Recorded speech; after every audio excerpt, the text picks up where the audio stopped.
What's up, guys? It's your boy Fig here, and today taking a little hike in the Coyote Valley Open Space Preserve or Reserve, something like that. Now I'm on the just started going. Here's the entrance. Just started going on the Arrowhead Loop Trail, and welcome to the rabbit hole.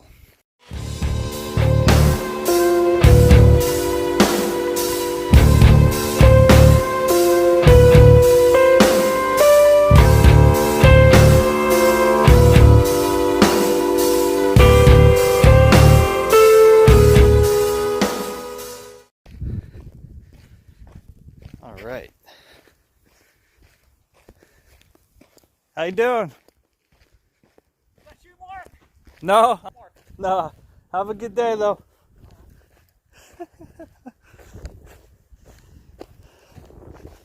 Apparently, I look like this Mark fellow. It's funny. That's not the first time. I've gotten quite a few times people think I look like someone that they know. But anyways, I felt like getting out of here in nature, you know, get a little sweat on. I think it's about like 81 right now here in the great San Jose. This place, it's about 20 minutes from my home, and it looks like due to COVID they got all these like one-way signs. I'll turn you around, see if you can see. You see the signs everywhere, I guess, telling you which way to go. I mean, that's a little odd, but that's what it is. Their way of controlling and herding the sheep, I suppose, right? There's a one ranger out in front in his truck. So it's kind of a nice little trail. Reminds me of some of the trails I used to run back in cross country in high school. Yeah.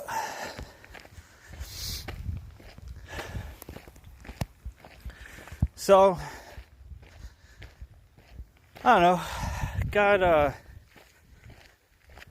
Got some things on my mind. A lot of people, well, not a lot. I've had a couple of people question about my beliefs, belief system and everything. So for those of you who don't know, I follow a fucking shit. Stupid flies. Oh, no wonder. Bunch of horse shit everywhere. It's the thing that's horse crap. Could be something else. Anyways, I'm a heathen. So that's Norse pagan spirituality. And there's a lot of misconceptions about it, but there's a lot of differences even within those communities as well. It's not unlike Abrahamic beliefs and anything that follows that, whether it's in Islam, Catholicism, Christianity, all the different sects within Christianity, Judaism, all the different sects within Judaism, within Islam. Everything tends to split off of somewhere because that's human nature. That's how we are. We don't believe something, so we don't follow it, right? We follow our own path, and then we tend to, group together along with like-minded individuals. It's just kind of fucking how we are. It's human nature. Hell, it's animal nature. It's just nature in and of itself. So, that said, there are differing opinions within Norse paganism, or I'm just going to say heathenism. You have a couple of things. You have people who believe that the Eddas are truthful in the sense that the beings that are spoken of are real. Like Odin was a real being. Thor was a real being. Jormungandr, or Jormungandr, however you want to say it. The world serpent that encircles the world and bites his tail on the other end is a real being.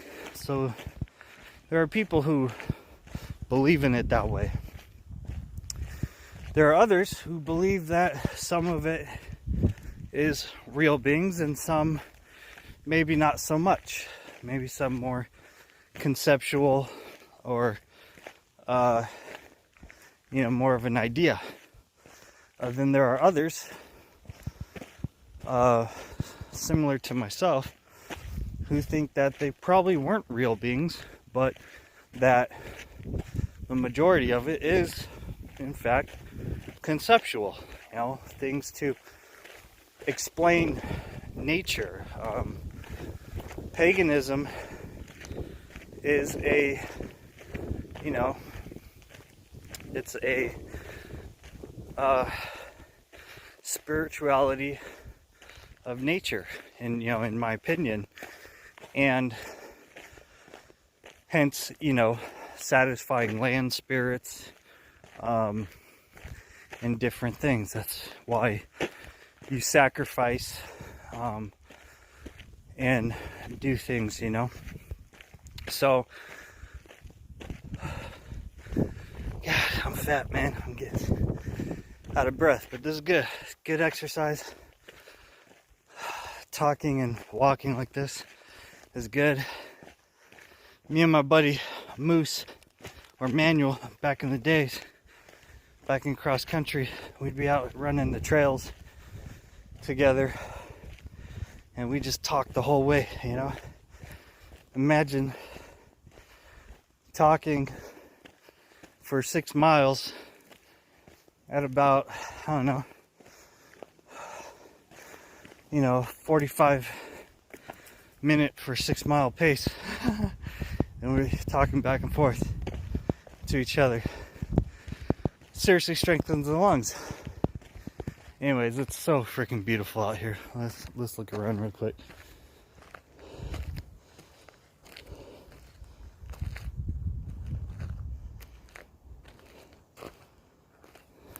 It's pretty dry. Pretty freaking dry out here right now. So it's a different world perspective. Within, Christianity, a lot of the Abrahamic religions, you got good versus evil, right? Good is always good, evil's always bad. And in my perspective, in general heathenism perspective, it's not necessarily the case. Evil isn't always bad, and good isn't always good.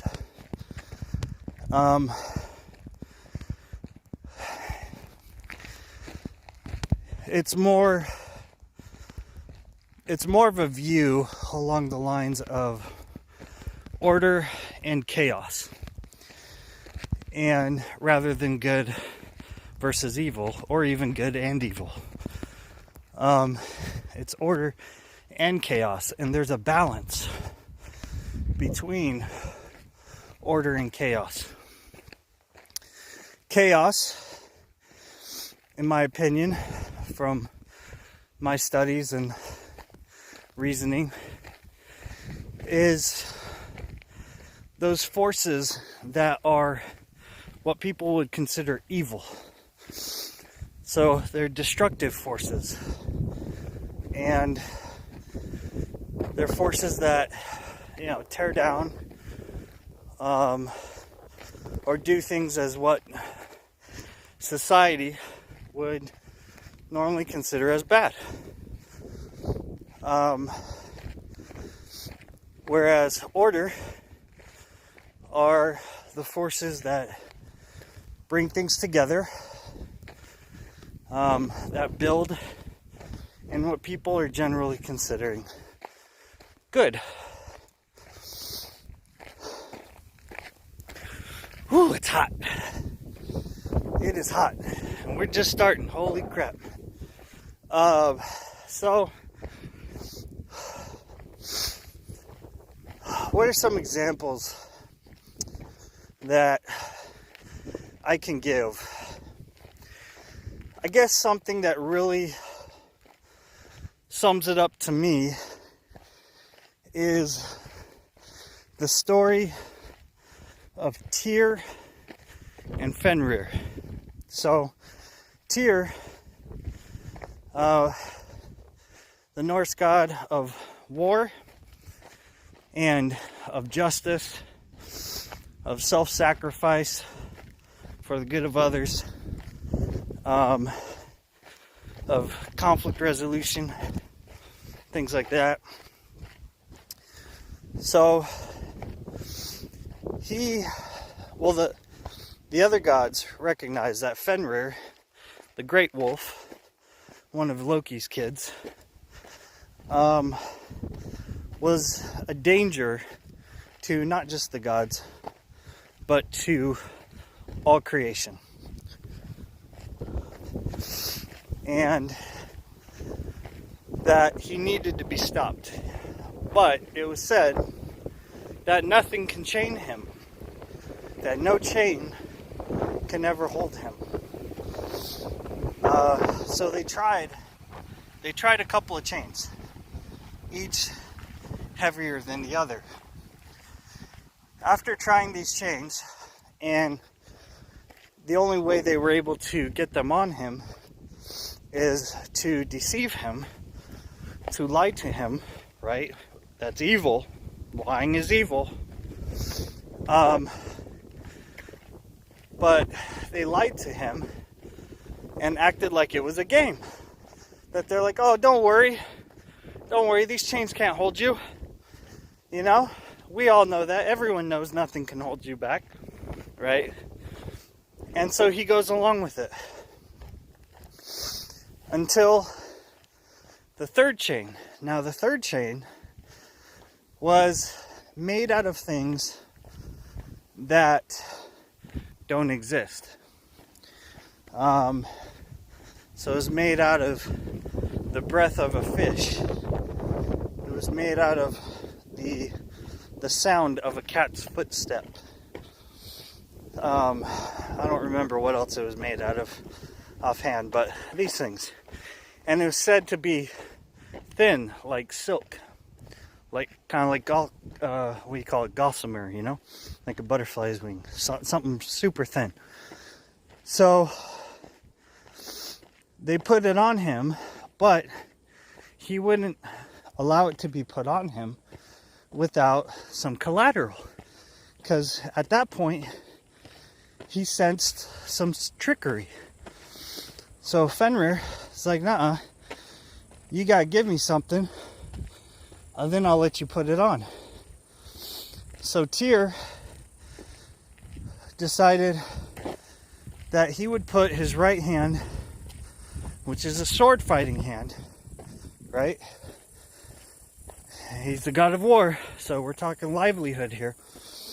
That he would put his right hand in Fenrir's mouth, and then they would put the chain on. So Fenrir accepted, and that's what happened. And they put the chain on Fenrir, and he couldn't break it, so he chomped down and bit Tyr's hand off. So Tyr's sacrifice saved everyone, saved the gods, saved the people, saved all the realms. So in this story, we can see that the things that would normally be considered evil or bad or destructive, chaining Fenrir down and all that, lying to him, being deceitful, knowingly, that were used for good. And that chaining up Fenrir, which would normally be a bad thing, right? But Fenrir could be bad, right? He was a huge danger. Oh, man. All right, hang on. Look at this. Go over the valley here. Got all this farming. Workout pause. I've got one green field. All the others brown. Probably either hay fields or just fallout right now. So,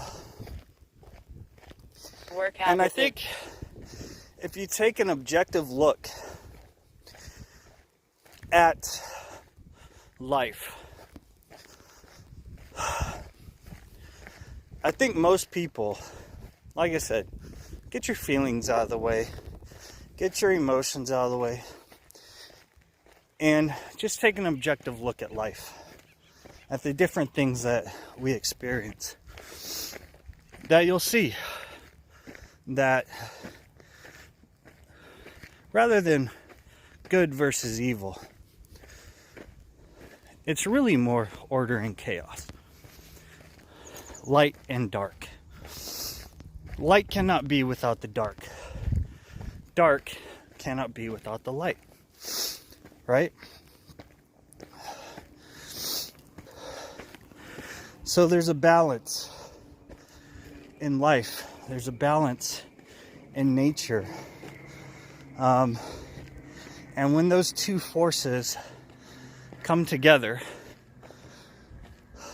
that is when life happens. That is when creation happens. And in the beginning, right?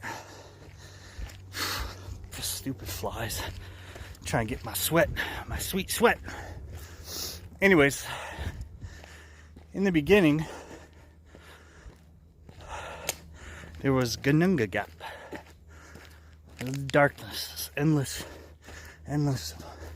void. Then you had these other two forces. You had one of ice, and then you had one of fire. Forgive me if I don't remember the names right now. Stupid fly on my hand. I, one, have a terrible memory in general. But two, even more since I'm tired. So, and these two forces slowly came together. And that was the beginning of everything. And I find it interesting. To me, again, we're speaking on principle here, on idea. To me, looking at the power of ice, of water and ice. Now, water can be destructive. Well, let's talk about ice, since that's what it was. Ice is very much of a, what do you call it? Preservation tool, yeah?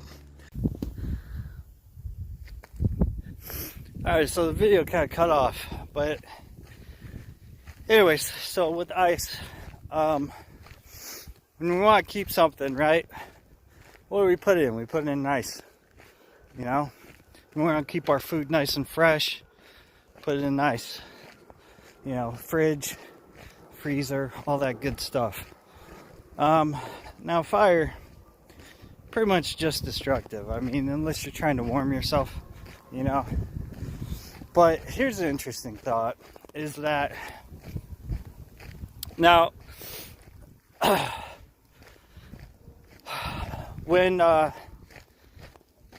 don't remember where it's at. I think it might be Galapagos Islands. It could be somewhere else. But there's this underwater volcano, and I'm sure there's plenty of them. There's one I remember reading about several years ago, and how every year they're finding more and more new species around this underwater volcano. Now, given what we understand and what little we also don't understand, but based on principle, given what we understand about chaos and order, fire and ice, it's interesting that around this volcano, fire, that's underwater, hence ice, right? Now, granted, it's not ice down there, but still, same element. That new life springs. New species, never before seen. I think it's something of the nature of like 200 new species are found every year. Something like that, if I remember correctly. Again, this was many years ago that I read about this from multiple sources. So, anyways, that's... So in my view, when I look back on my life, I can see it makes so much more sense to me. The ideas, the world perspective of order and chaos, and how that is what shapes things, and that one is not good, the other is not bad. They are both necessary for life. And growing up, for those who don't know, I grew up mostly Mormon, but for quite some time I was in the foster system from 5th grade to I think it was my junior year of high school, that I was in the foster system. Whew, these switchbacks are killer. And I went to a bunch of other churches: Presbyterian, Episcopalian, non-denominational free, evangelical free, Lutheran, and I earnestly studied the Bible, studied the Book of Mormon, read both of them multiple times. With the Bible, I read several different translations, from King James to New International Version to another one. And I'm not claiming to be an expert on anything, and this certainly isn't meant to convert or convince, nothing like that, anyone. Just giving my perspective from my life's point of view and my experience. But I always thought it was interesting that, in those circles, it was always about the light. Even though the scriptures themselves talk about a balance between light and dark. But it was always about the light that I seen. Oh, this is a nice little area. Let me show you. Actually, this is a perfect spot to explain too that you need both light and dark, because in the sun, through this camera lens, you can't really see too much, right? Too much light blinds you to everything around you. But when you add dark, when you add the shade, it gives you perspective, and it gives you clarity.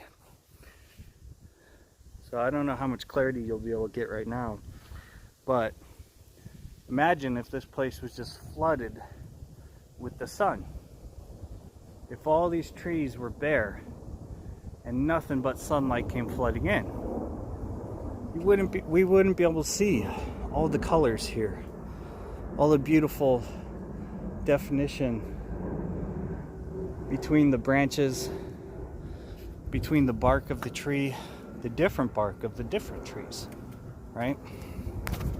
So both are necessary. But again, to me, this is on both same perspective. Well, same lines, different perspective. But in my life, especially early on, I'd always tried to be very organized. I was extremely OCD. Even now, I'm still a bit OCD, for sure. But I was stupidly OCD. Like everything had its spot. Everything had an exact way, even within that spot, that it was supposed to sit. And if it wasn't that way, it upset me. But I'm a little weird like that, I guess. So, but I always tried to bring order to whatever situation I was in. Tried to control things. But then every time something would come in and just throw my plans completely out of whack. Everything was pointless. And I got to a point where, I was ready, and I partly did say fuck it. I try to bring order to things. Everything turns to chaos anyways.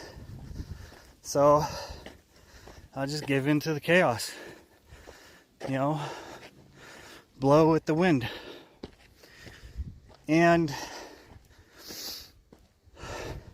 I'm not saying everyone should do that. Again, this is just my perspective, my life, things I've gone through. But a couple of other things I saw along this universal principle that it fit. And I started looking back on my life in different areas, and things from this perspective made way more sense to me.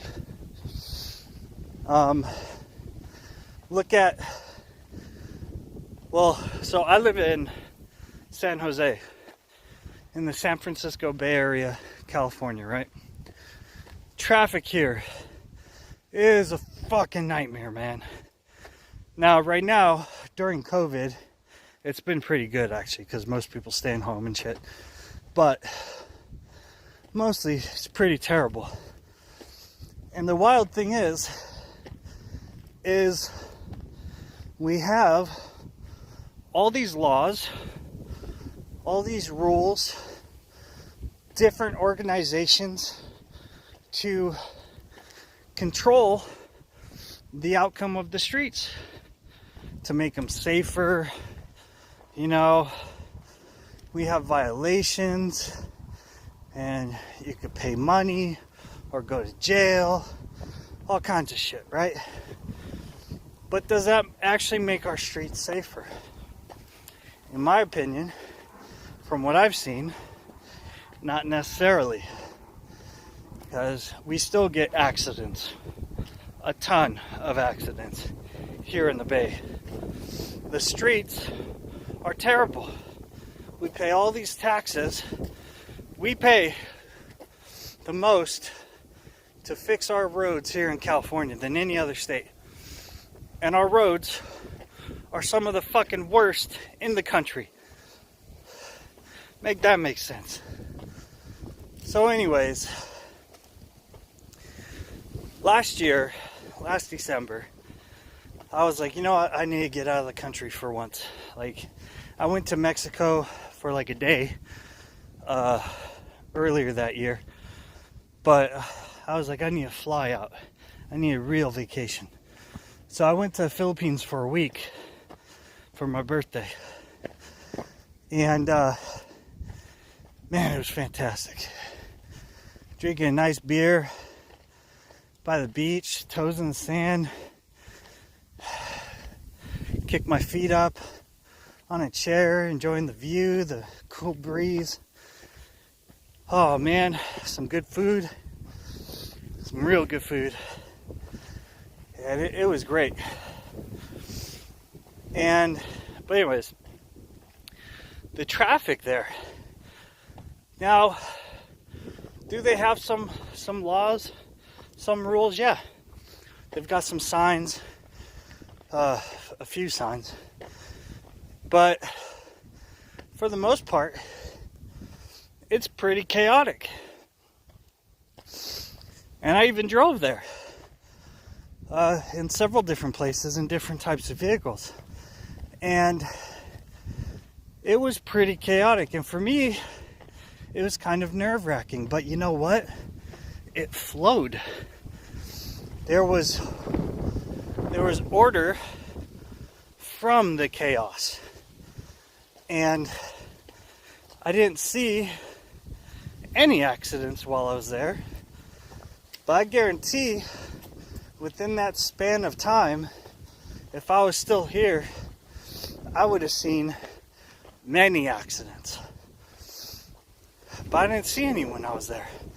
And people were courteous of each other. Here, you honk your horn if it's not to warn someone appropriately. If it's not appropriately honked, you're basically flipping someone off. You honk your horn at me, and there was no reason to, you best be ready to fight, motherfucker. You know, you're cussing at me at that point. I don't like that shit. Like, now you just made fun of my mama, you know? But over there, nobody honks their horn out of rage or out of turn. They honk their horn a lot, and that was kind of getting my heart rate up. I was like, I'm ready to fight. Like, let's go, fuckers. But, you know, my friends over there explained to me, oh, they're just letting you know they're there, you know? It's just the flow of things, man. It's totally different. Different mindset. Different outlook. And so, that's the way, I don't know, I've run through a lot of things. But for me, that's kind of the easiest way to explain my belief system and why I no longer look at the world as good and evil. I look at it as order and chaos. And I think both are absolutely necessary for life. And I don't just think that way. And I've tried to explain, hopefully I've explained okay, that it's more than just my inner perspective. You know, it's things that I've seen within myself, within my own life, but also outside of myself, in life in general, in nature, in the very cosmos around us. And for me, that's pretty phenomenal, you know? And I believe that as such, we are creatures of nature. And it's important for us to come out into nature, because so much we're stuck in our urban environments and our urban jungles, and we get stuck in the electronic web of life through Facebook and Instagram and everything else, and we just get stuck in these cycles, and that's against our nature. And that it's extremely important for us to stay grounded to our spiritual selves, to come out, enjoy the fresh air from the trees, enjoy the breeze over the hills, look out over the valleys, and see the beautiful vistas, whether green, workout paused, whether tan, whether blue, whether brown, and whatever other color, red. workout resumed. You know, I remember going through Albany, New York, and I just saw these trees of different colors lining the highway. There was yellows, oranges, reds, just beautiful color all along the roadway there. And I was like, wow, that's gorgeous. I've gotten people come here and be like, wow, it's so beautiful here. All this green. I'm like, beautiful. I'm used to it here, you know? So for me, I mean, yeah, green is beautiful, but all I ever see is green and tan, right?